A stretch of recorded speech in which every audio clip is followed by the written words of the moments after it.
Welcome to the Beard Speaks podcast.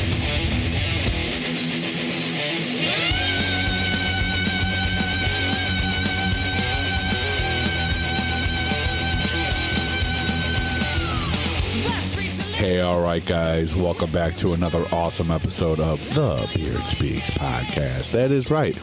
Well, all the episodes are awesome, are they not? Hey, man, I want to thank you guys all for checking in on last week's episode. What a killer episode. And I want to get right off the bat because this episode's another nice long one. Killer conversation with Mark Danger from the Rosedale. Yes, that's right. Mark is back. And we had a nice discussion about Kiss, the end of Kiss, the start of Kiss. God knows what's happening now, right? The Kiss Animaniacs cartoon, whatever the hell this is going to be now. But we had a great conversation about Kiss, music, metal, growing up, just listening to music in the 80s and moving forward into the now. But I want to shout out, big shout out to Portage, Indiana, Chicago, Illinois, Leon, Kansas. What's up, Kansas? We also got Little River, Kansas, Hobart, Indiana, Wheaton, Illinois, Maywood, Illinois, Blue Springs, Missouri, Leavenworth, Kansas, Elk Grove Village, Illinois, Gilbert, Arizona, Kansas City, Missouri. What's up, Missouri? I'm telling you, this list just keeps growing. And it's blowing me away. Burbank, Illinois, what's going on? Springfield, Illinois, Topeka, Kansas, New York, Phoenix, Arizona, Evanston, Illinois, Tampa, Florida, Milwaukee, Wisconsin. What's up, Wisconsin? Auburn, Washington, Philadelphia, Pennsylvania, the home of Rocky Balboa. What's up, Rocky? Westmont, Illinois, Atlanta, Georgia, the hot Atlanta area. What's going on? Fountain Hills, Arizona. Reading. Where the hell's that? I have no idea. But you guys are checking in. I love it. Guys, I could keep going here with this list.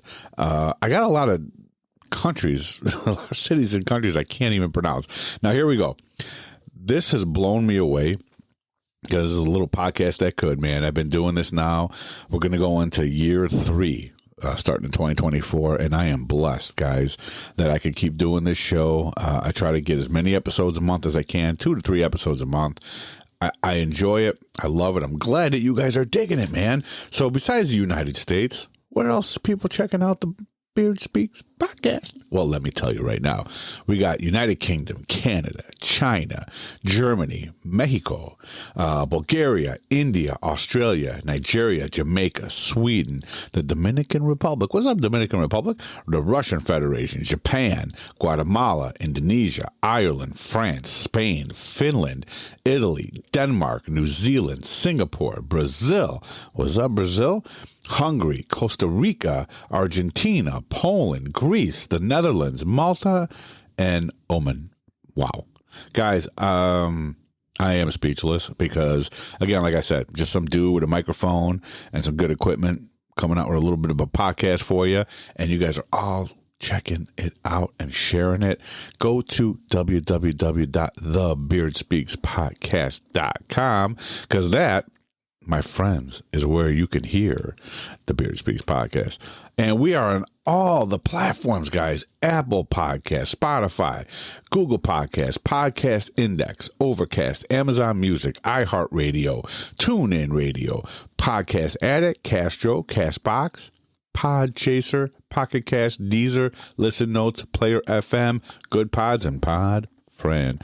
Yeah, dude, we're everywhere. So I'm really digging that you guys are coming back week after week, sharing the show, checking us out on social media. So if you go to the website, www.thebeardspeakspodcast.com, all our links to social medias are there. Check it out. We got TikTok, we got Twitter, X, whatever the hell it's called now, Facebook, Instagram, and we got a lot of cool stuff going on there. Go to our YouTube. Check out the Beard Speaks podcast on YouTube. We're tossing up some cool review on beard oils, soaps, different things that we use daily, right? And I'm checking it out for you. No one's sending me this stuff for nothing. I'm buying it. I'm trying it. And if it sucks, I'm telling you. But if it's awesome, I'm also letting you know it's awesome. Go out and buy it. So, guys, thank you. I dig it. So without further ado, I know I just keep talking, right? It's like, dude, shut up. Just get to the show. So Mark is back. Again, like I said at the top of this, we really wanted to have a conversation about Kiss. Mark and I grew up together, listening to Kiss. We got into Kiss together, and just the posters, the albums, the whole 9 yards, and it's a little something, the end of an era, call it what you want, moving into this Avatar thing. We're confused. I don't know. Maybe you are too. So we're going to talk about Kiss. We're going to talk about Ghost. We're going to talk about Metallica. We're going to talk about some other bands that we really dig, and just music business in general, just about us getting out there and playing. And also we're going to listen all the way to the end, man. And Rosedale fans, Mark's got a little something for you guys at the end of the show. He's going to talk about the Rosedales, baby. So hang tight. Here we come.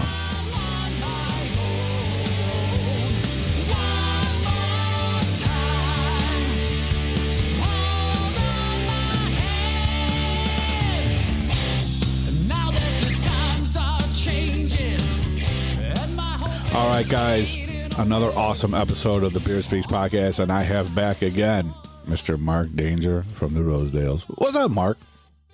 What's up, Pat? How are you? I'm doing good, man. It's been a long time. Oh, yeah. And your podcast was last year was rated number 1 of all the shows. So, yay, Mark Dufour. Yay. So, awesome. Yeah, man. So, before we get into the main topic, what the hell's going on with Kiss? How you been? Yeah. I've been good. It's hilarious. I literally just got back the other day. I picked up a drum set for my son for Christmas. Nice. He wants to be a drummer. Isn't that funny? Uncle Christian, laid his influence on him. Yeah. So I got him an electronic kit because I didn't want to get him a full acoustic kit just from growing up with my brother and hearing the drums banging constantly. So he'll be able to put on his headphones and play his pads and have a good time. And yeah, and also had to pick up the Barbie dream house for my daughter. Yep. So so they're set. There it is. Christmas. They're good. Nice. Yeah, so what I've been doing lately. That's a good deal. The electronic drum set. That's a good. Hey, that's coming from us real musicians. No, so just kidding out there. The drum set. No, that's cool. Getting an electronic one. I mean, that's a good little way to just kind of get the kid into it, right, and just start banging away. And like you said, you're not going to hear, paradiddle all day long. No, just put it on the pads there, kid. Oh, yeah.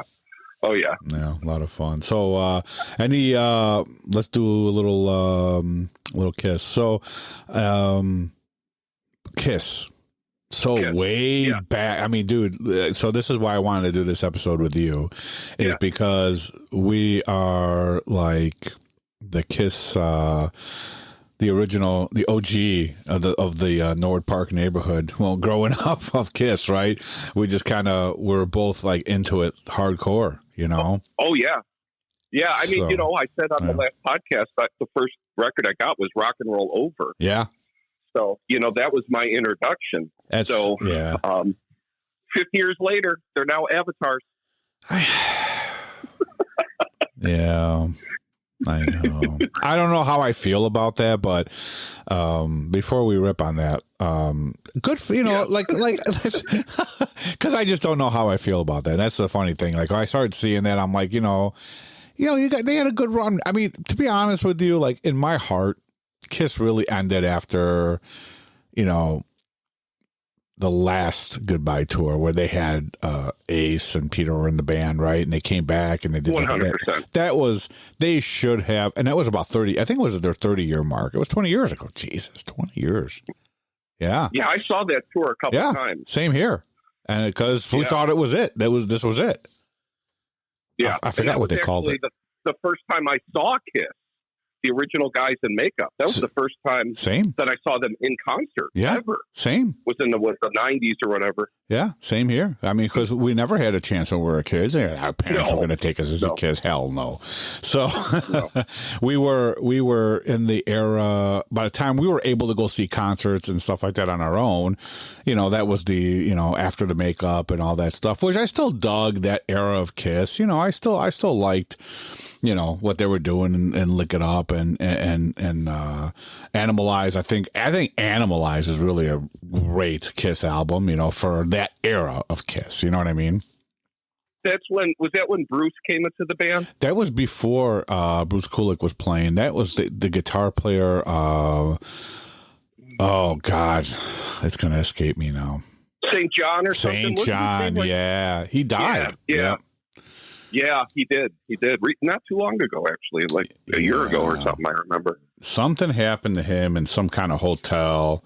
I forgot where it was that he got, but he died. But his name was Mark St. John. I had to Google it. So yeah, Kiss guitarist Ace Frehley, obviously Vinnie Vincent, Mark St. John, Bruce Kulick, Tommy Thayer. So Mark St. John was on that album and the only album for Animalize. And I don't know what happened to him. He had a brain tumor or something crazy. Poor guy. But that, to me, that era, that was one of my favorite albums. I mean, I don't know what they were doing with the Elder and all that crap. I think they lost me there. There was a couple of albums that came out around that time that I just wasn't really into, but the old Kiss, like you said, Rock and Roll Over, Kiss Alive, listen to stuff like Firehouse and Black Diamond, right? And Deuce and Cold Gin.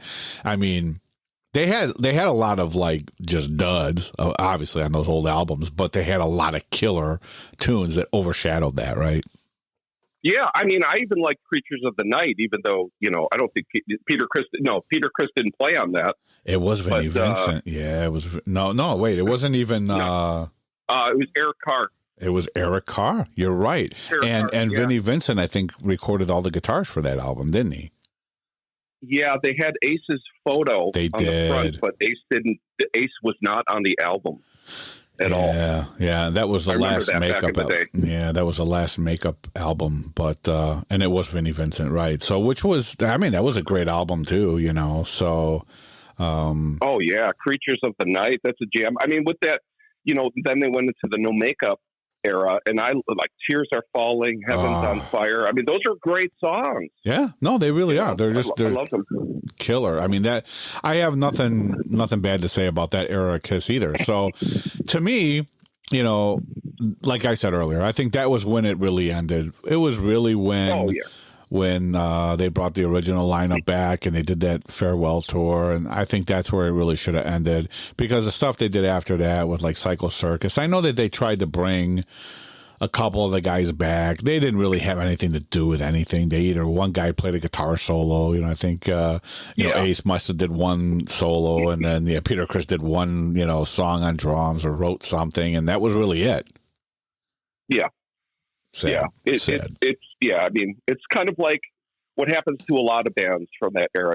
There's a replacement of somebody, but it's amazing when you think about like Aerosmith, all those guys, even though they had a couple lineup changes, but they all got back together, all the original guys. Yeah. I don't know if Joey Kramer's playing now, but I don't know.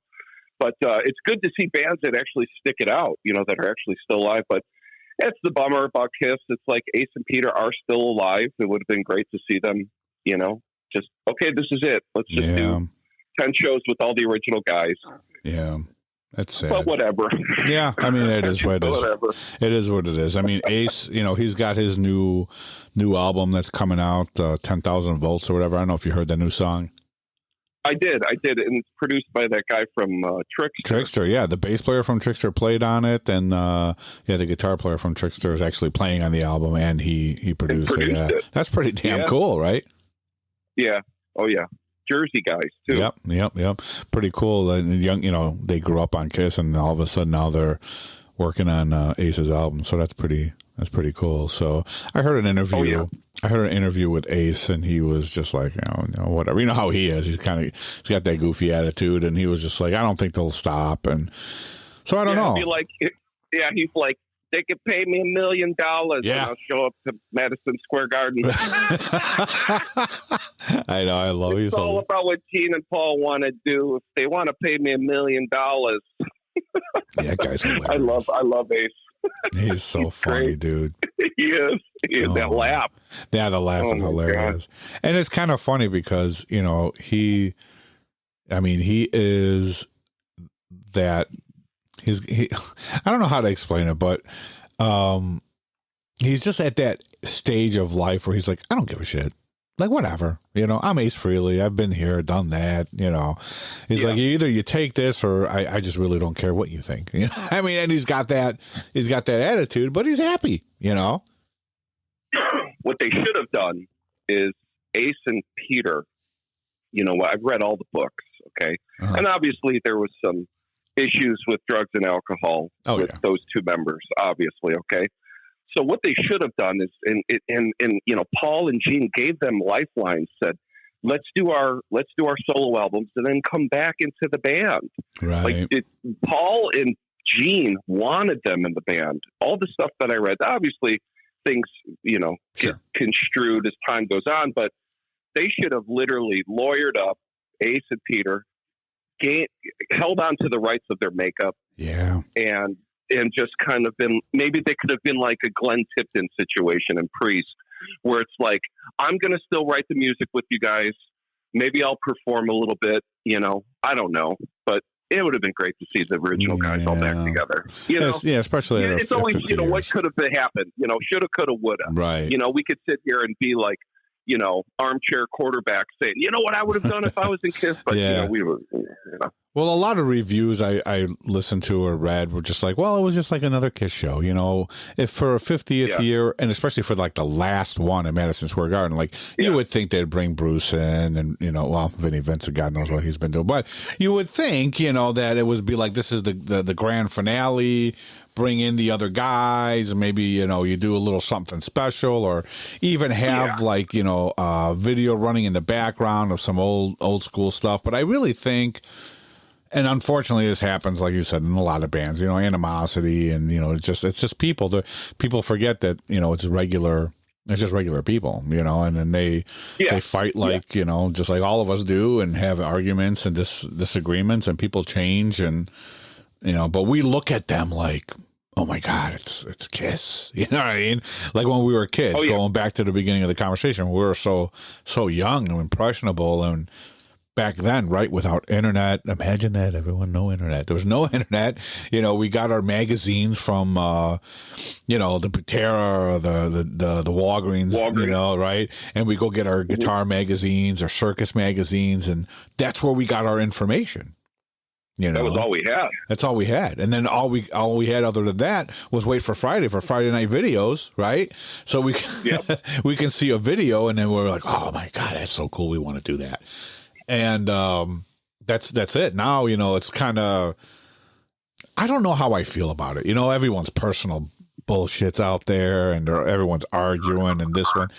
A lot of it's clickbait too. It's like Gene says this about exposure. Yeah. It's good and bad. Exposure to everybody's opinions and what they're doing. It doesn't leave,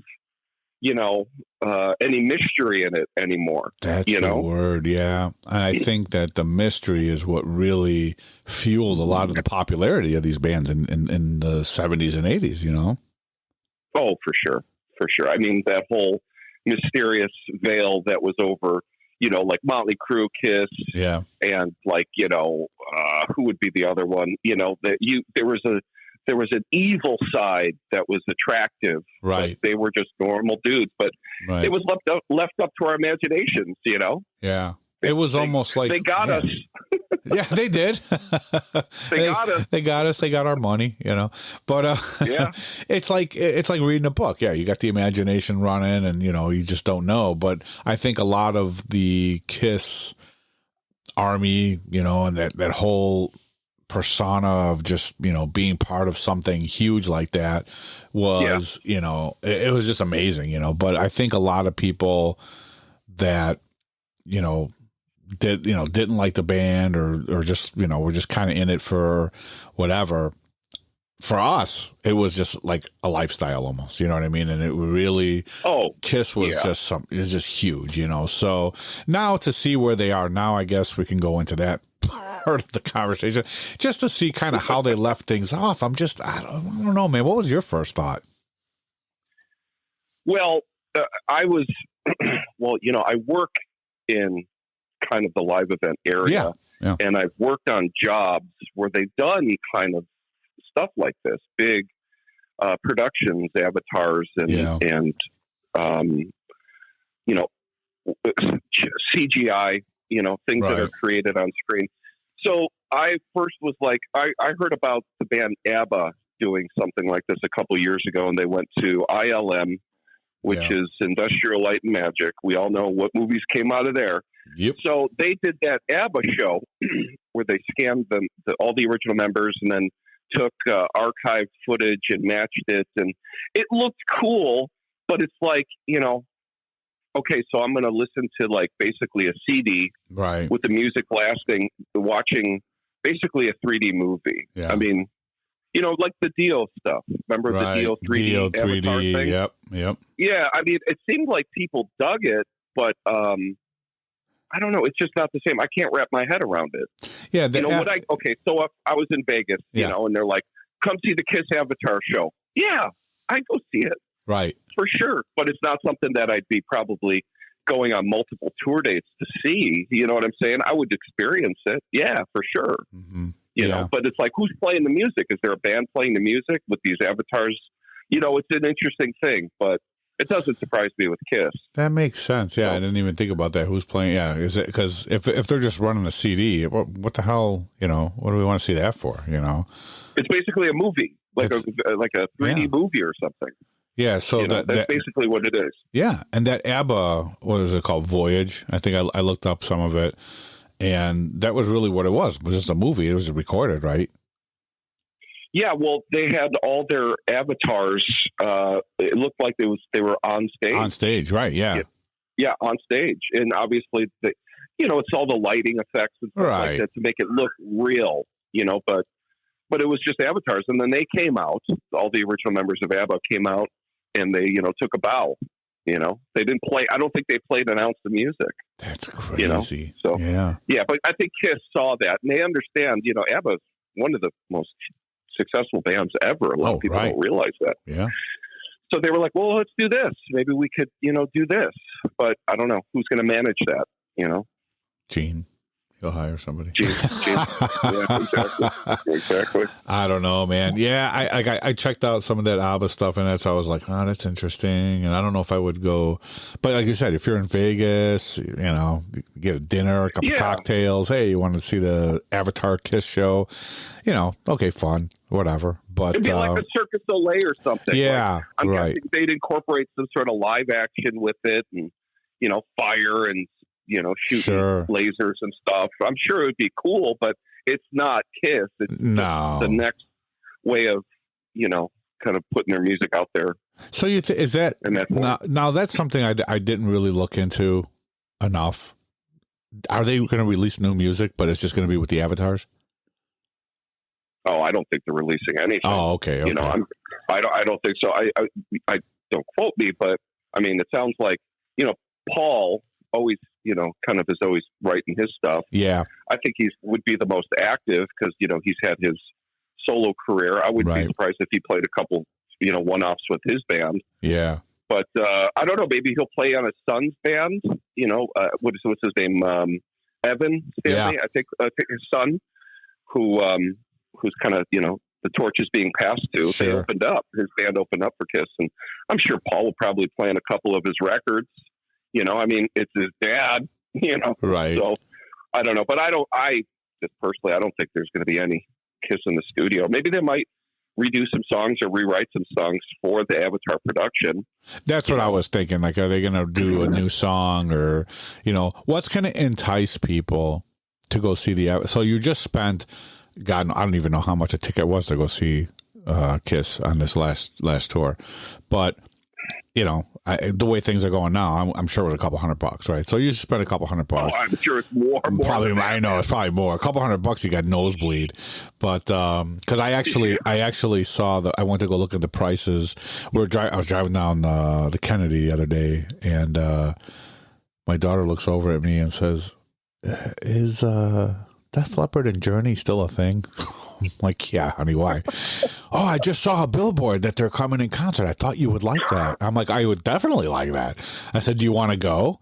And I think it's Def Leppard. Actually, it's Def Leppard, Journey, Steve Miller Band, and Heart.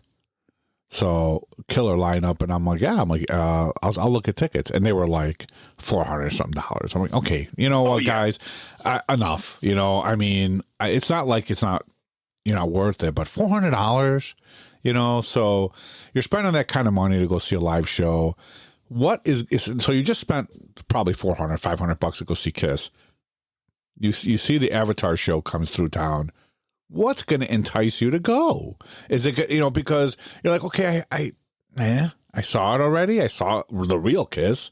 Why do I want to go pay to see some avatars? Right. And to play the same music they played anyway? Because like everyone said, especially the very last show that they did at Madison Square Garden, it was like a regular Kiss show. There was nothing else special other than like the pay-per-view stuff they had going on and more and then more overpriced, you know, crap that they had selling there. So what's going to really entice someone to say, hey, come check it out? Is it going to be a new song? Is it going to be something like a new album? Who the hell knows? You know, the younger generation, you know, maybe the younger generation Kiss fans, the kids who are used to staring into a phone, the ones that are going to EDM concerts where you're just watching a light show, with somebody playing, a list, a pre-programmed list. Sure. I don't know. Maybe that might be the audience for them, where they're like, we don't care. We just want to experience it, you know? That could be it. They've never seen them. Right. You know, never seen the band. I think maybe it's that. You know, it's funny. You were talking about, you know, all these bands playing for all this, you know, ticket prices are ridiculous. Right. Last week, I live in the Phoenix area. I live in a town called Fountain Hills, right next to Scottsdale. Sure. And every year, like the mayor of Phoenix, the rock and roll mayor is Alice Cooper. Okay. He's on the TV, he's on the radio, and he does this Christmas show every year. It's called Alice Cooper's Christmas Pudding. And what it's meant is they promote certain guys that'll show up or bands that are going to be there, but there's also a mysterious part, because what goes into the Christmas pudding every year, it's a mystery, you know? So it's a you know, basically, what is it? A donation to his charity. You know, he's got a solid rock charity where he teaches kids how to play music and all this stuff. And it's a write-off. So we've been going every year. And this year it was at the Celebrity. They didn't do it. Ellis was sick last year. I didn't go last year. And then obviously the last couple of years was COVID. But this year at the Celebrity Theater, I saw on stage, it was Quiet Riot. You know, I met Rudy Sarzo, which was cool. Yeah. Got to chat with my buddy Johnny Kelly, the original drummer, or the drummer of Typo Negative, who played with Danzig forever. And him and I were able to chat and catch up a little bit, which was awesome. So, and then it was Ann Wilson from Heart. It was the guys from Boston. Sammy Hagar showed up. And it was a blast. It was awesome. Nice. And it was like the tickets were like $70. See, now that's reasonable. Right. Yeah, that's reasonable. And it's also a charity donation, so you could write that off on your taxes, you know? Yeah. I'm like, yeah, but it was great. Small stage. I was super close. But some years, you know, Rob Halford lives out here. He lives about 25, 30 minutes from me. He lives in Paradise Valley. He came out to a show one time and sang. Oh, man, it was awesome. See, that's cool. Johnny Depp shows up to play guitar. So, yeah, I appreciate those collaborative, cool shows like that. But, I mean, if Alice Cooper is charging, you know, $1,000 a ticket, well, I'm not going. Yeah. But, no, and that's the problem, you know, like here, you know, we're lucky here in Chicago that, you know, Ron Onesti is running this Plains Theater now. I don't know if you've been back to see that yet. No, I have buddies that have went to that theater. I used to go to that theater to see movies. Yeah, well, we're kids. And I think it's cool that they're doing that. Yeah. You know, Scott Davidson is always posting stuff. Is he? He's always at that theater. He's always there, but I love that they're taking these old theaters and making them music venues. I think that's super important. It's super awesome, man. I mean, we saw Tesla there, Third Row Center, amazing show. You know, Yngwie comes through town. I've seen Dokken there, Lynch Mob. You know, shit. My daughter played there with School of Rock. I had this School of Rock. I set them up there here in Park Ridge to play a show. They're playing there again in January. So a lot of fun, you know. And then we got the Arcada. So you got these two venues where, you know, they're bringing in, you know, these bands like, you know, you get to see Stryper and Firehouse and, you know, and Dokken and Queensryche and you're seeing them for $50, you know, $50, $60. And that's not bad, you know. And then they have other stuff going on. And you're sitting right, and you get that amazing show. You're up close. Yeah. You know, I just can't see. You know, I went to go see. Vivian Campbell's got his other band, Last in Line, right? That he's doing that deal. Yeah. Oh my God, dude! What an amazing! If you haven't checked out their original songs, their albums, they're phenomenal. Now, every time they come through town, I've never checked it out. Yeah, check it out. Last in Line. What a great, just an amazing band. And it's all the original guys from the first couple of Dio albums, right? So they come to town. Vinny? What's that? Or Carmine? Who is it? Carmine? Carmine episode. Right now it's Carmine. Yeah, let me take a look and see who's in Last. Jimmy Bain, but I thought he passed away. He passed away. He was on the first album. He was on the first album. So let me take a look right now. I should know this by heart, but I don't. So it's Vinny Appice, Vivian Campbell, Andrew Freeman is singing. He's got a phenomenal voice, and so yeah, it was Jimmy Bain, but now it's Phil. And I can't pronounce his last name, but he played with Ozzy, Billy Idol, Vince Neil, Souzan, I think it's Soussan. I can't pronounce it. I'm horrible, but so he's playing bass now because Jimmy passed away right after they did a cruise. A show, you know, on a cruise. So yeah, really sad. But their show is amazing. I see them every time they come through town, and I'm like, okay, well, this is kind of like it's Vivian Campbell, Def Leppard, so he's right here for $60, right in front of me, and he's playing. I hate to say it, I love Def Leppard, but he's not playing at his full potential in that band. You know what I mean? He's just not. So you see that was an interesting thing when he joined Def Leppard. It's like, huh? Yeah. Okay. Yeah. But so, I mean, he's been in the band 30 some years. Yeah, now. for forever. Yeah. But you see him in Last in Line, and it's Vivian Campbell, and you're like, holy crap, man. So I'd rather spend the $60 to see that than spend $400 and go sit somewhere where I can't even see them, other than on a screen, because I'm so far back. But so it's the one band that I'll always pay the most to see, and I've done it for years since they reunited, was the Misfits. Yeah, I know. I pay that money because it's like Glenn's almost 70, and I didn't get to see. It was like Kiss. Right. It's like you could only get clips of the Misfits in maybe a magazine, or they were underground, and then you see them and. They're like, oh, we're going to reunite. It's like, well, I'm going to go see all this to, make up for all the times that I didn't get to see them. Yeah, and that's what I do with there's certain bands, but I've slowed that down too. Like that, I just got to see. But like this past tour, I thought it was it. So even without them saying it, because Don Dokken's voices, and God, I love him. And I'll never. I mean, the dude gets up there.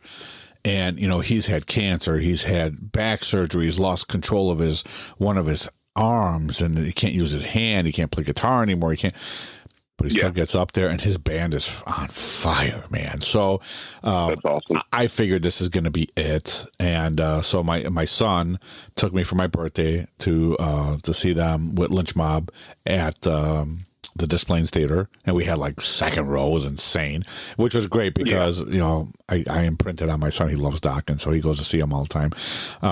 But he's never seen George Lynch live, so I'm like, we're going to this one.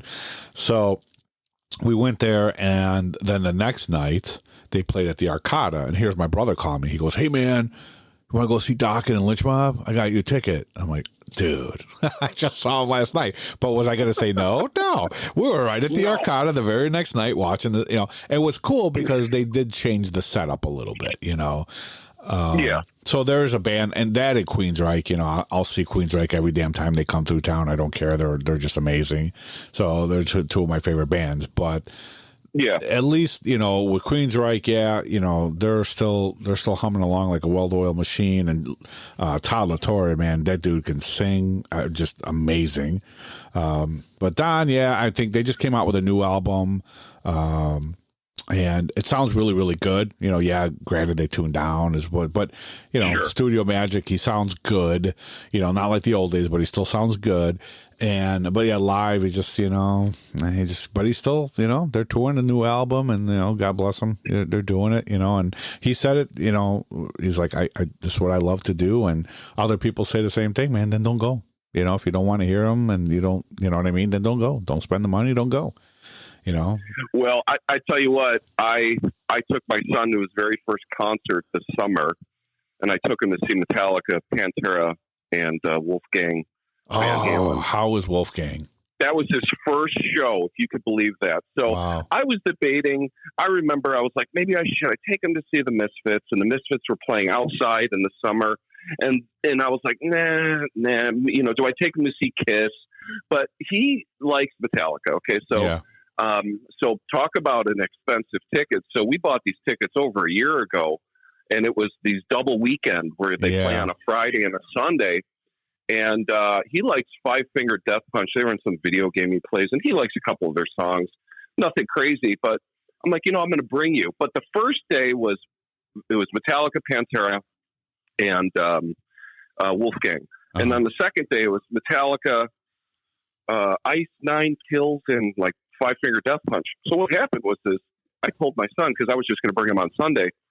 I said, "Let's go Friday. Let's go, because you're going to see Pantera, and you're also going to see the greatest guitar player that ever lived, son, right. on guitar, right?"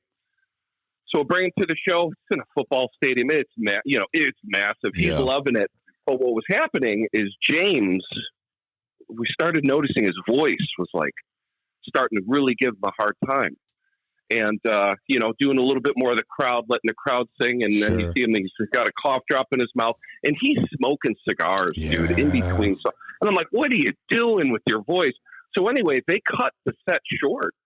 And they're like, all right, thanks, everybody. We're going to go. And I'm like, well, that's weird. Yeah. And so then we find out he's got COVID. They canceled the second show. Oh, jeez. So if I didn't say to my son, come on, let's go on this day, he would have never saw him. So I'm glad he got to experience that. His first real big show. He was losing his mind. But I'll tell you what, he was starting to lose steam during Metallica towards the end. He's like, I'm tired. Yeah. I'm like, I get it. Yeah. I mean, yeah. He's only 7. He's going to be 8, That's what I'm saying. Yeah, at that age, it's a lot. But hey, man, he experienced it. He had a good time. That's what it's all about. Yeah. Yeah. And like what you were saying with the vocals, it's like, James has one of the coolest voices, right? Right. But he's abusing his voice. Yeah. By smoking. We all know he stopped drinking. It's just like, sustain that for us, because he still got it. But it's like, it's the vocals, as people get older, it's hard. It is. Like Bruce. I don't know how Bruce, and Rob Halford. Yeah. I don't know how he sings like that. He sounds, I don't know how he does that. A lot of these guys, Bruce and Rob. Mm-hmm. Yeah, a lot of these guys that have phenomenal voices are starting to, look at the Scorps are going to retire now. Foreigner's done, even though it's not the original singer, but they're done. Whitesnake. Because Coverdale several years ago, it was the last time I see them live, but.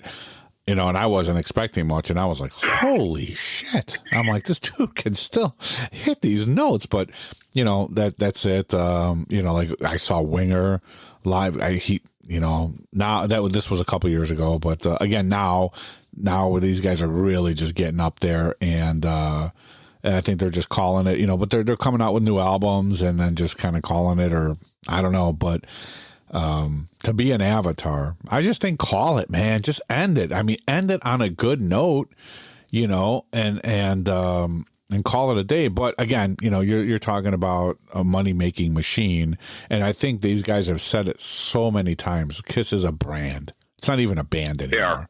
It's just a brand. You can stick that name on something, someone's going to buy it, right? Look at... they sell Kiss shirts at Target. Yeah, they sell them at Target, for Christ's sakes, dude. It's just like, you want to kiss this, kiss that. I'm surprised they don't have a Kiss car, I would be surprised. A couple of years. But, it's just one of those things that I don't know, man. How long can they ride it for? I seen I seen, when was it?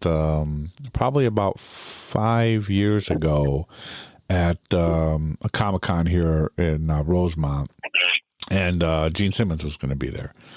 So it was cool. They had a bunch of his basses out there. My daughter got to play, or pick up his bass and like pretend to play it or whatever.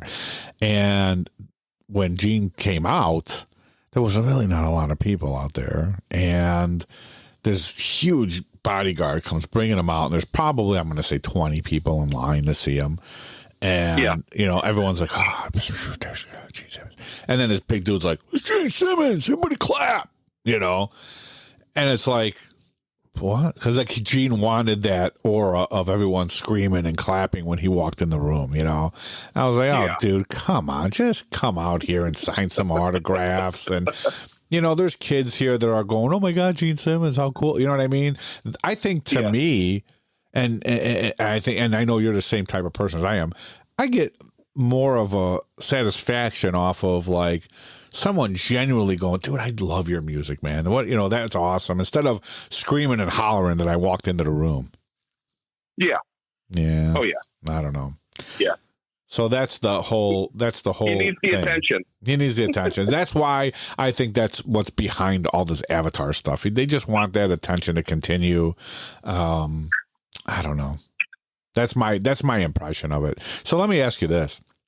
Yeah. Before we move on to our next topic, because this one's going to die on the vine now. And this one makes me a little angry. Why? I mean, I get it, but really, you're going to do avatars and you're not going to have Ace and Peter Criss move forward, right? You're going to have the avatar and even of these Eric guys. Carr. Yeah. Scan them all. Right. Give us the 70s era Avatar Kiss show. Right. Right. I just never bought into the Tommy Thayer, Eric Singer wearing the makeup thing. Me either. I just didn't. They're great musicians. Yeah, they're hired guns for Kiss. Let's face it, right? Yeah. But you're right. Why are they wearing the makeup? Yeah. Yeah. Or just play without it. Right. Or just play without it. Play without it. But I mean, if you're going to have the makeup, bring in the original guys. But it's a business move, there's kids out there that don't even know the difference at this point. But the original OG fans know the difference. But it's amazing that they've accepted them. When like you listen to Eddie Trunk, he is just extremely against it. And I agree with him. I do. I heard an interview with Eddie Trunk, and he was talking to both Ace and then he did another one with Peter Criss, and he told Peter Criss, he's like, so are you, really going all out to try to make sure that people know that that's not you, And he was really pushing that whole thing, So I know it's his position, And first Peter was like, if you don't know, well, you're not really a true Kiss fan, right? But he said that the day doesn't go by that someone doesn't ask me, for Kiss, hey, can I, your next show, can I get some tickets or this or that? He's like, hey, I'm not in a band. I haven't been in a band in years, And he's like, I have to keep explaining it. And he finally said, yeah, does it hurt? And he goes, it hurts. He goes, that's my makeup. That's me, and somebody else is wearing it. He's like, nothing against the person who's wearing it, but again, it's not his decision. Like, I mean, dude, honestly, if they came to me and said, hey, we're going to pay you X, we're going to tour, put this makeup on, I'd be like, where's the brush? Right? Yeah. I mean, because we're just human, man, right? So, of course. But is it, I'm sure they're even like, this is kind of goofy. And now I'm going to be an avatar of forever and ever and ever. I am going to be the avatar of the spaceman or the Catman. And that's not really who I am. I know. Well, it's interesting. It's like, how are those guys going to get paid? Yeah. Yeah. That's interesting too. It's like, it's their likeness. It's their likeness underneath it. Right. But it's not really. Yeah. Yeah. Cause they don't own the rights to the makeup, right? And, just Gene and Paul do. And, just because it's your facial features, that's really interesting, man. Yeah. It is. It's so weird. Music Business 101, kids. Music Business 101. Look at your contracts. Look at your contracts out there. Yeah, man. I don't know. Well, we'll see what happens. I'm interested to see what's going to go down with that. I'll probably watch it once. I'll probably see what it's all about. You know, Sure. I watched the little trailer thing. I shook my head a little bit, and I'm like, we'll see. So we'll see. Kiss. I mean, it looks like a video game. It looks like you a know video what I'm game. saying? Yeah. It's like a video game. Yeah. So I don't know. I would be. I'm like you. I would be like, okay. I work a lot in Vegas. If they had the show there and I could have the opportunity to see it, sure. Yeah. Yeah. Let's check it out. That's it. And it would be once. That's all. But at least, you know, for the inner children in us who grew up on Kiss and started our whole musical journey because of Kiss. you know, it was a bitter, you know, it's like, you know, okay, whatever. It doesn't even feel like they ended or went anywhere, right? Yeah, pretty uneventful. For a 50-year thing, yeah. Yeah. Well, there it is, man. I don't know. You know, what are you going to do? That's it. Wrap it up on Kiss. Kiss is Kiss. I mean, we still, you know, you can always put the CD in. You're always, you know, to me, the whole thing with Kiss now and just, you know, playing instruments, it's more about going back and learning those tunes, putting Kiss Alive on and just kind of feeling that. They bring it back to that era, you know, and at least they did that for us, you know. Yeah. That's all. Yeah, they gave us a lot of good records. They gave us a lot of great memories that we're obviously still talking about today. Right, exactly. So there's a lot of nostalgia associated with that band. Yeah. You know, for me. Yeah, same. Yeah, right. The posters and everything. If they're like, yeah, tickets are on sale, let's go see Kiss at Madison Square Garden. It's like, nah, it's okay. Yeah, no, yeah. I mean, if they were $50, I'd go. You know, yeah, different story. Different story, yeah. But I'm not spending all that money where I'm going to go buy, you know, stuff I want and need instead of that. So, yeah, no thank you. Yeah. All right. Been there. Let's move on to what you did to me. Ghost. Uh-oh. So, talk a little bit first about how you got into them, and then I'll give you, like, my take of what you did to me. Yeah. Cool. All you. We're talking about Ghost now, right? Correct. Boo. Yes. So this is actually a really funny story. So Metallica, all right? Metallica, when I started listening to them, all of the shirts that they were wearing was a Misfit shirt, a Sam Hain shirt, all Glenn Danzig stuff. Yeah. I mean, non-stop, constant Crimson Ghosts, Skulls, Misfits, Legacy, Brutality. That's all they wore. Then they started incorporating Danzig shirts. So I loved Metallica, and I'm like, well, they love the Misfits, so I'm going to love the Misfits. Right. You know, I remember a long time ago, on the back of Garage Days, James Hetfield was wearing a Faith No More shirt. It was like in 86 or 87. Yeah. I got into Faith No More because of James Hetfield wearing a shirt. So back in 2000, I'm going to say 11, there was an article on Blabbermouth that said James Hetfield of Metallica wears mysterious Swedish band shirt at festival. And I couldn't tell what it said, but then in the article it said Ghost from Sweden. And I'm like, oh, okay. Well, they've worn awesome shirts before, and they're representing this band. It's got to be good. Right. So my buddy Tony, he hooked me up with the record, and I remember I sat and listened to it. Musically, I loved it. But I didn't like the singer's voice. It was not what I was expecting. Sure. And no disrespect, but I was not expecting his voice to be kind of high, kind of thin. Yes. Vocal, not something I'm used to. Right? Same. But the music was driven. The imagery was cool. And I was like, huh. But what was happening is I was starting to listen to it over and over. And the vocals started making sense with the music to me. I was like, oh, wow, this is fitting in really cool.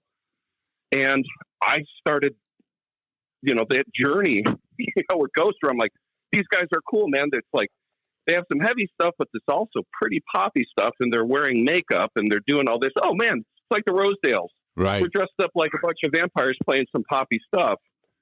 But I really dug it. So we found out that there was a show. My friend Brian Polito and I, we drove to Los Angeles. We saw them. Gosh, I always forget where we saw them. It's right on the Sunset Strip. I don't know if it was the Key Club or something. I don't remember. But this was back in like 2011, 2012.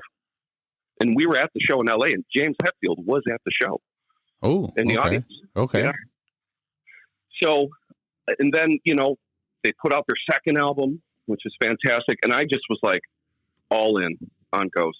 But what started happening on their last couple records, they started getting real polished and they're sounding super 80s. And when I think it was last year when I said, Pat, you should listen to this record. Yeah. This record is pretty well produced and it's so 80s, you know, and you're like, let me take a listen to it. Like, what were your thoughts?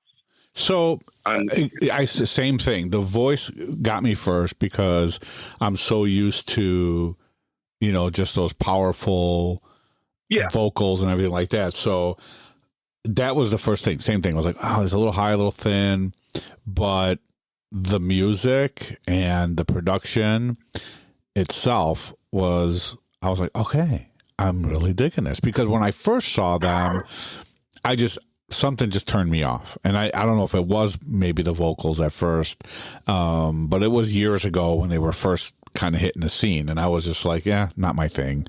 It just wasn't my thing. I couldn't get behind the message of the song, I guess, that I heard at the time or whatever. And I just didn't do it for me. So when you sent me that and you're like, here, start with this album and then just start messing around. So then I think, and it's like that with a lot of bands too. Like sometimes it takes that one album that is like the gateway album, I guess, that you open up and you're like, hey, this is really cool. Let me go back and really pay attention, you know, and especially as musicians, let me go pay attention to what they were doing and you have a different appreciation for it. So that's how I was with it. I really dug the one that you sent me and I'm like, okay, now I got to go back and listen to them. And it was funny because I was listening to them at work and, the guy that sits not too far from me, I hear him go, are you listening to Ghost? I'm like, yeah. He's like, all right. I'm like, yeah. So my buddy told me I got to check them out. I'm like, I'm checking them out. I'm listening to every album. So I'm going to listen to every single one. Since I'm just sitting here behind a computer at my desk, I'm going to listen to all of them. So, and that's what I did.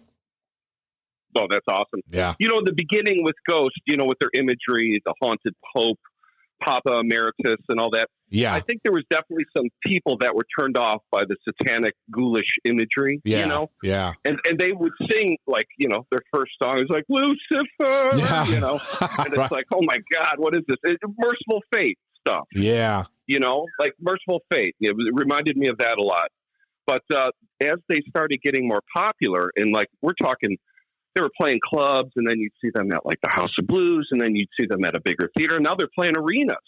Right. So as I've noticed through the progression, they've lost a little bit of that satanic imagery. They still have their ghoulish, you know, their last tour, they looked like the Sandmen from Star Wars, his band. They were all dressed up in these goggles and these breathing tubes, very steampunk look. And the singer, Tobias, you know, he's still wearing those Papa masks and the different variations of the character. And I am totally into that. The theatrics, the stories of the different characters. I just love it. I'm just like, this is everything I love. You know, it's like an Iron Maiden, theatrics. It's like Kiss, it's theatrics. And they're kind of, you know, waving that flag for the theatric bands. And I think that's cool. And that's the part. You know, yeah. Go ahead. I'm sorry. Oh, no. I was just saying, it's like, I don't know another band at that level that brings the theatrics like that. Yeah. You know, the ghoulish stuff that, you know, I love, you know? Yeah, no. And that's part of it. You know, I think you have that influence from Kiss is there, right? The influence from, you can see where it's all coming from, the Misfits and everything like that. Yeah. And definitely Maiden, you know, that even though some bands didn't take it that far, but then again, when you really go back to the late 70s and early 80s, that was all theatrics, right? The makeup, the hair, the shit blowing up on stage, the women. I mean, it was all, right? You know what I'm saying? I mean, some bands took it a little, you know, they brought it into real life, you know, but others were able to put it up on stage, leave it there. Look at Alice Cooper. Alice Cooper was doing that shit in the 70s. Dude, I was just telling my son this. I first saw Alice Cooper on the Muppet Show when I was a kid. Nice. He was on the Muppet Show, and he sang "Welcome to My Nightmare." He came out of a coffin. I was like, "Whoa!" Yeah, you know, it's hilarious. A kids show. And I remember when I was a kid watching a show called "Kids Are People Too." and Kiss was on it. It was a Saturday morning thing, and they introduced their new drummer, Eric Carr. So funny how they just like push that on kids. On kids. That is really funny, dude. I didn't even think about that. But yeah, I mean, it's just one of those things because that's a smart marketing move because, you know, that's who's going to buy the albums. A lot of this, whatever you want to call it, you know, popularity or making it big or blah, blah, blah.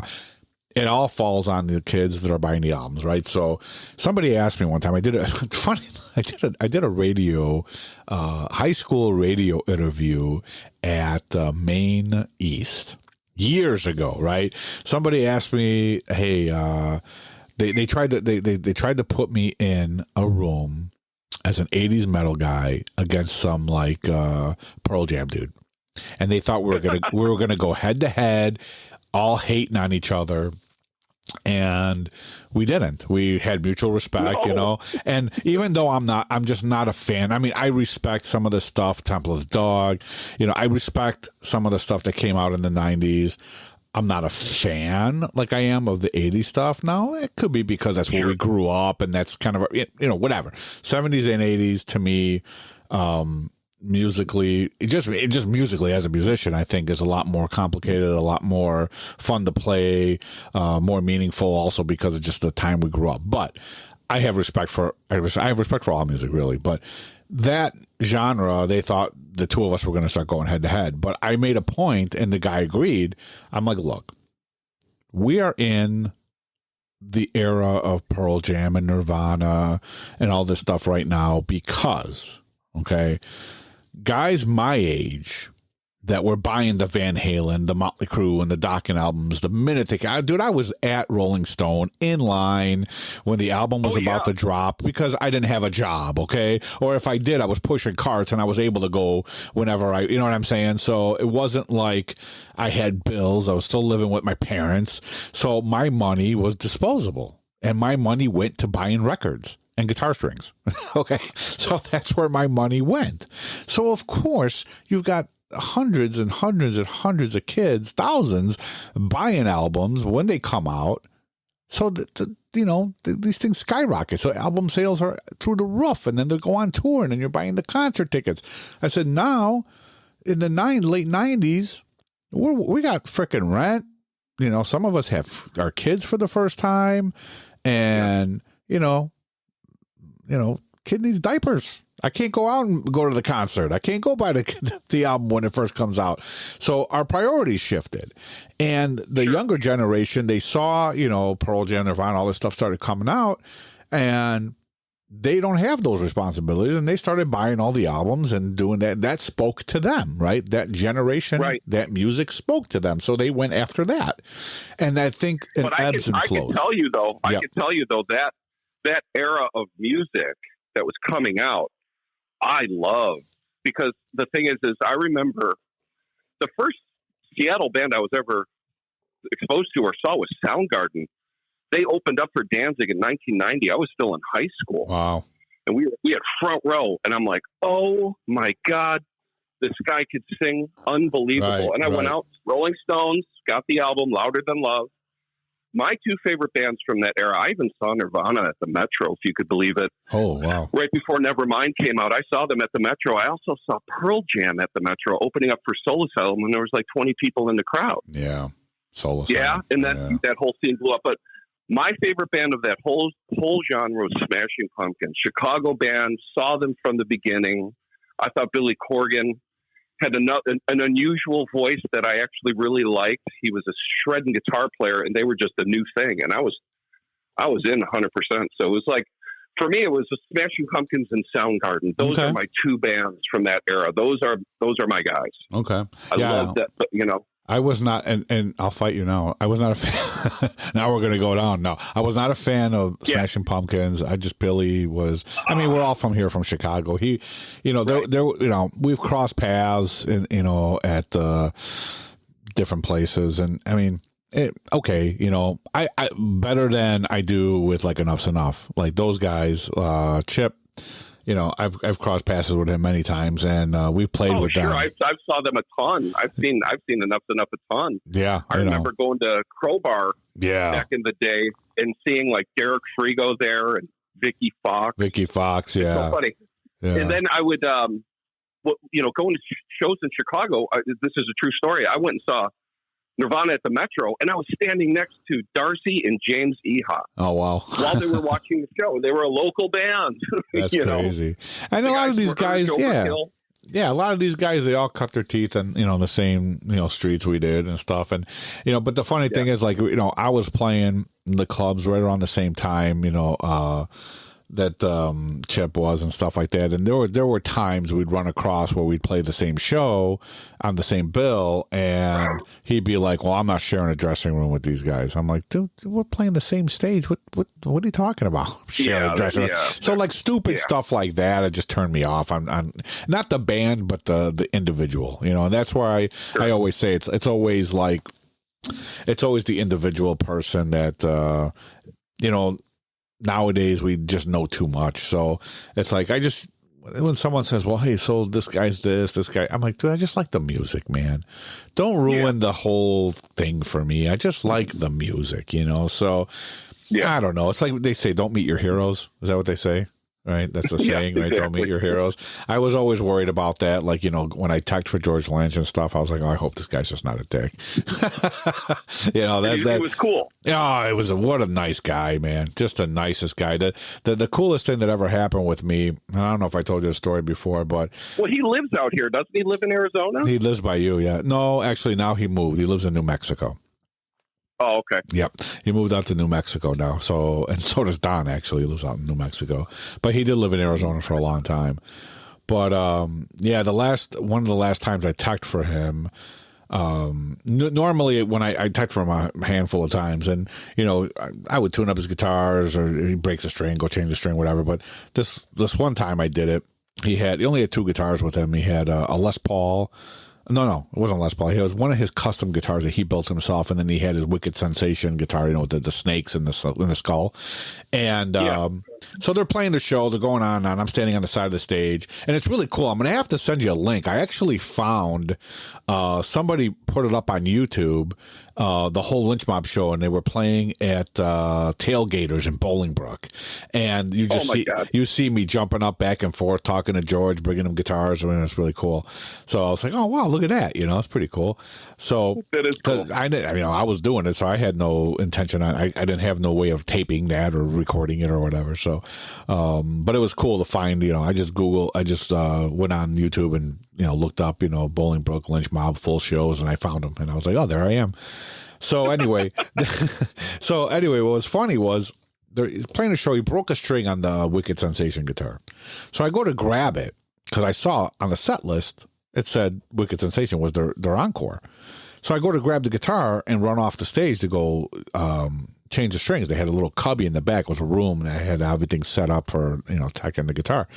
And he looked at me and shook his head, and I'm like, okay. I'm like, that's odd. So I put the guitar back down. I'm like, oh, he's going to finish off the show with his other guitar. He only has like 3 songs left. So he's playing whatever. And then they get to the second to the last song before they do the encore. And he goes, is the other guitar ready yet? Oh, Mark. Oh, dude. Shit right there. I must have turned white into a ghost. I'm like, is the other guitar ready? And I'm like, you said no. And he kind of looked at me like I had 3 heads. I'm like, and I just said, oh, no problem. I grabbed the guitar. I run back there. It was just his A string he broke. So I'm quick. I grab an A string out of the case. And I boom, boom, boom. I'm getting, and I'm like, I don't know why, but all of a sudden I go, what tuning is this guy in? I'm like, oh shit. God. Because this, like every show, besides this one, this just happened to be this one, he would always, like, hey, change my strings. Here's my list. Here's my tuning. And he was using backing tracks on guitars. So I'm like, this guy's going to kill me. And so I don't know what it is, but I just said, okay, half step, because that's just my go-to. I have one guitar that's in the house, not anymore than now that I have the Digitech drop pedal. There's a plug, bing. Anyway, I always had a guitar tuned half step because every time I play Dokken tunes, they're tuned half step. So I'm like, it's got to be. So I tune everything up, get the guitar ready, and I can hear them like stalling on stage, just jamming, right? And so I bring the guitar up. They're running off the stage.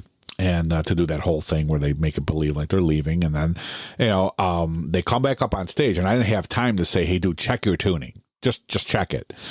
And they kick in. The backing tracks start going. I'm going, oh shit, man. I put my head in my hand. I'm like, I am so dead. And then he starts playing, and I was like, oh, thank God, I just did the sign of the cross. And that was it. So he walks off the stage, and he looks at me. He goes, oh, man, you know your shit. And I was like, oh, you have no idea, brother. I'm like, you have no idea the sweat I was having back there. Oh, man, we're laughing, you know. But I said that it makes a difference that I'm a fan. You know what I mean? Because in my head, I knew you're half step down. But like in that rush of a moment, I panicked. I had no idea. So. Well, you know, there's that famous story with Metallica, you know, the guitar tech, I think was the guy from Metal Church in the 90s. And James Hetfield, when he burned himself, the guitar tech obviously was a fan, knew the stuff, you know, and toured with them. And he was able to play that tour while James, you know, I remember recovered. That. Yeah. And he said something. He was like, if you're a guitar tech, always know the songs of the band you're working for, because you never know what can happen. So you knew. Yeah, you know, you knew. In the back of my head, I knew. So crazy though. But yeah, that was a lot of fun, and you know, it's just like they say, you know, you don't meet your heroes. But he was a really nice guy, and that's a good thing. But a lot of these, you know, bands, you know, and things like that, it's just that whole persona. I don't know. You know, it's nice to not know. And it's just nice to like just love the music and kind of get into it, like we did with Kiss and Crew and, you know, all that stuff back in the day, Judas Priest. Like when people found out that Rob Halford was gay, it's like, okay, well, so, I mean, I love Judas Priest. You know what I mean? It was just like one of those things. Yeah. Like, you know, it just became like we all started knowing too much. I loved the magazine. I loved the, you know, picking up Circus and just reading the articles, and then, you know, you can learn little different things, and they had the interviews, and that's where you found out stuff, you know. That's it. Yeah. Well, you know, I got, you know, numerous chances to meet, you know, the Misfits. I've met Glenn, you know, a bunch of times, obviously Jerry and his brother Doyle.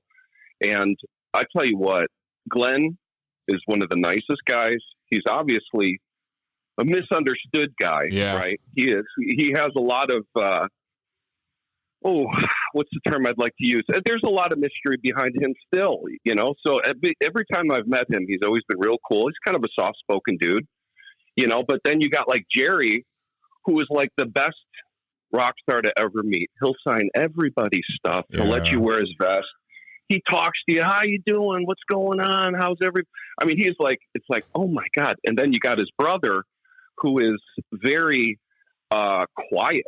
You know, he's a very quiet kind of guy, Doyle. And Doyle's very nice, soft-spoken dude. But it's funny, like those guys, when they come up on stage, the switch goes off, and it's amazing. Wow. But yeah, I got to meet all those guys, and they were all cool. And I was like, thank God. Yeah. You know, thank God.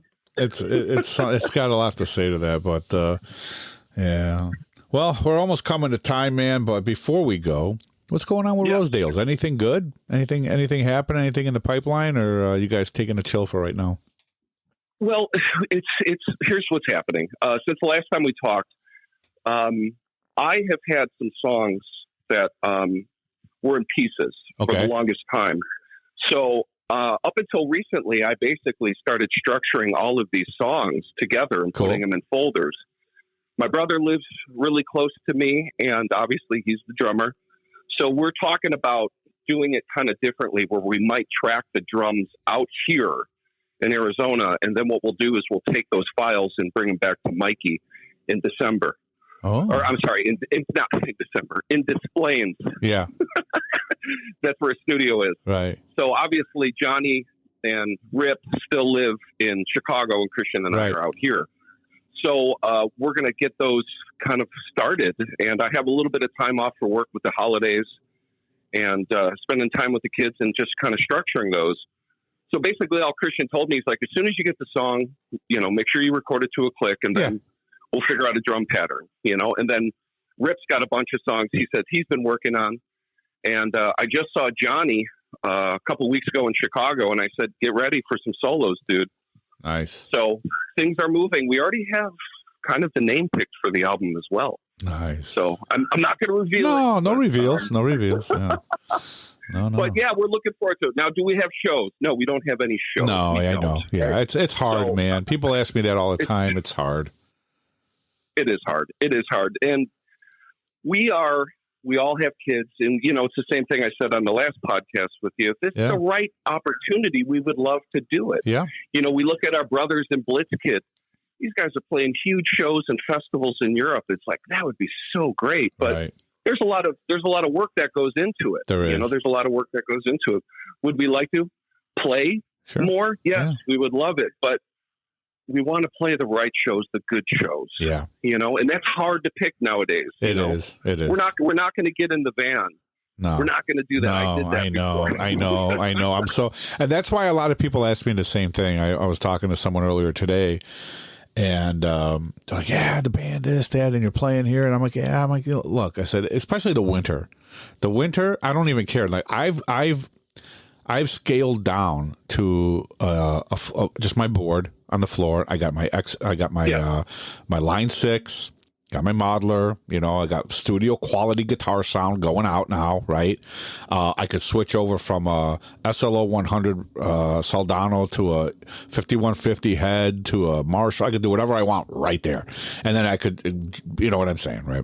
So I don't have to, basically what I'm saying is I don't have to carry any heavy shit. So I have my board, that weighs, 15 pounds. And then I got a couple of guitars. So even with scaling down in the winter, I'm done. It's family time. I don't like going anywhere. I don't like drudging my crap through the snow. And then, a lot of guys still like, hey, we got to rehearse. I'm like, rehearse? I'm like, I know the songs. I'm like, what are we rehearsing for? So there's a lot of issues with some, with bands that do that, and I get it. Some people need rehearsal. I say you do your homework, you study at home, you practice. If you know and you're a good enough musician and you know your instrument, you throw in a rehearsal, but it's about all you need. And then if you're all professional enough, you can get out there and play. You know what I mean? Anytime we've had shows, we have to have rehearsals. Yeah, you have a rehearsal, sure. Backstage. Yeah, you throw something. Yeah, you throw something together, but it's not like one of those old, hey, we're going to rehearse 3 times a week. No, dude, that's not going to happen, So it's funny. There's a song that we've been playing in our catalog called Switchblade Saturday Night. So on our first album ever. Yeah. And every time I'm on stage, I forget. Yeah, dude. The second part of the chorus or the verse. And I always look over at Rip and he whispers it, like mouths it like, it's this. Jesus, man, you do this every time. Every time. It's so weird. It happens, man. I mean, I was listening to Danny, the guitar player from Disturbed. He was doing a video on something today. I was just listening to him and he's like, yeah, man, he goes, I want to shout out to all the YouTube guitar players out there that are doing like playbacks of my music and I have to go back sometimes and relearn what the hell I did, and I'm always watching them on YouTube. It's just like, hey, how do you play that song? Because I'm the same way. Like, so songs I've written years ago, I don't remember what I did, so I have to go back and kind of relearn, but I do that all the time. Yeah. Sometimes I'll listen to a song and I'll go, where did that come from? Yeah. I do that all the time, but there's nothing like hitting the stage and having like the best show. That adrenaline. I consider one of our best. We had 2 shows that to me just sonically sounded awesome. We played the House of Blues in Chicago. Yeah. That was awesome. And then we got to play, thank God, the Metro, the Mecca, got to play there. And oh man, this is a funny story. Johnny will hate it, but I'm going to say it. So we get on stage, the intro music's playing, and we are in the hallway right before you get on stage. We're all standing there looking at each other, and Johnny goes, oh, dude, I'm sorry. We're like, what? Dude, he laid out the worst fart. Oh, so we're all gagging in this backstage area. He's smiling, and we're just like coughing, gagging. We have makeup on. I got tears running down my face. So the intro music starts, and we run out there, and we're coughing. My brother's still gagging while he's playing drums, just looking at Johnny like, what did you eat, man? And he's like, hot dogs. Oh, geez. There you go. Yeah, oh, man. Nothing like it, man. There's nothing like playing live, and of course, yeah, I mean, I do it. I get out there. I did a bunch this year. Right now, I'm on a little hiatus, and we'll see what brings next year. But I love this Halloween. This last Halloween was the first time I put on the Rosedales makeup. Yeah, in like 2 years. Yeah, and it felt good. Yeah, and my son was losing his mind, and I went trick or treating with them. I was wearing my Sam Hain skirt. I saw those pictures. Yeah. It's cool, man. It feels good. You get that. That's your persona on stage, and it's as I tell people, I'm a different person on stage. That's my show. It's what I put on the show, and I do my thing, and it's because we're up there, we're in a zone, and it's our true love. But I remember I was at a show. I was watching Calabrese. They're a friend. They're a band of art out here. We love those guys. And I came and saw them a long time ago. And I was with, I think, my sister and brother-in-law. And I'm just wearing like my leather jacket, my glasses. And I'm standing there. And Jimmy Calabrese says from the crowd, he's like, "Hey, everybody, we got Mark Danger from the Rosedales in the crowd." Everybody looks past me. Nobody knew. They didn't know what you look like, right? Where is he? And I'm like, I'm right here, guys. Yeah. I'm the dad-looking guy. I'm the dad. Man. Well, but now I just going back to it. I miss playing. Yeah. My brother plays in a band out here in Fountain Hills, and cool. He plays a bunch of covers, so his chops are up. Yeah. And it would be great, if we got a call, like, "Hey, we got this festival. We'd love you guys to play." We do it. But as far as as I'm saying, playing little shows and stuff like that, we have no problem with that either. It's just got to be the right. It's got to be the right situation. Right timing for all of us, for sure, man. And that's good. But that's where we're at. That's good. All right, cool, man. Yeah, I mean, when the time comes, and you guys start recording, let me know. I'd love to be in there and checking that out. Preview. I'd like to get a little preview. Yeah, and if you need any little guitar work, I'm up for that. Oh, yeah. I'm always up for that. When we go into the studio in Des Plaines, I'll let you know and come on over and check it out. Yeah, definitely, man. It'll be a lot of fun, dude. A lot of fun. For sure. For sure. Yeah, man. So cool, man. Thank you again. These are always fun. Like I said, it's been a hot minute since you've been on, and oh yeah, love talking with you, brother. Yeah, I love chatting same. with you. I know, and that's why I love this. I love doing this show. I was gonna say this is like my next passion is just doing the, it's where I fill my void of going on stage and playing is doing this because. It's loose. It's a conversation, and that's what people love the show because, hey, man, it's just a couple guys talking. It's just people talking, and it's raw and it's real. It's nothing staged or it's nothing. We don't. These are honest, conversations, and people love that. So I appreciate that. So. Awesome, brother. Well, anytime. Yeah, man. So, any last words to everybody out there? Well, I hope everybody has a Merry Christmas and a Happy New Year. Happy holidays to everybody out there. And hopefully this next coming year, there's going to be some movement. So nice. In the Rosedales camp. Love it. As you would say, right? Love it, yes. Awesome, brother. Well, you hang on, everybody else. Be right back.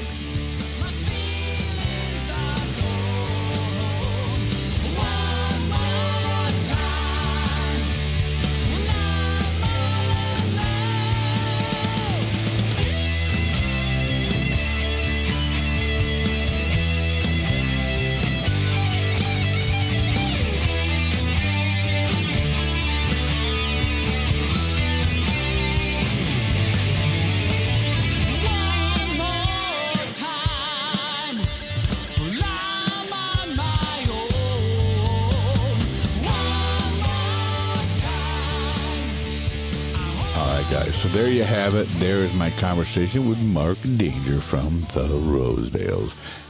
And how about that bomb he dropped there at the end, right? New Rosedales music coming your way soon, man. And how awesome is that, man? I always love it when, bands get out there and they record and they put out some new music. And I know it's tough, man, getting out there touring, playing, just getting out there live. But, when the new music comes out, it's like that smell of new tape. I don't know if you guys ain't old and you didn't hang in the 80s with the tape. You open up the tape, you got that smell.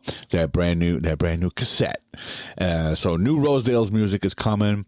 If you guys are digging the show, man, again, go to www.thebeardspeakspodcast.com. There are links to all our social medias there. Follow us there. Check out the YouTube. Tons of cool stuff going on YouTube. TikTok. I don't even know what the hell we're doing on TikTok, but we're doing it, baby. So go check all that stuff out. We love you. Email me, thebeardspeakspodcast@gmail.com. We'll catch you on the next one, baby. Peace.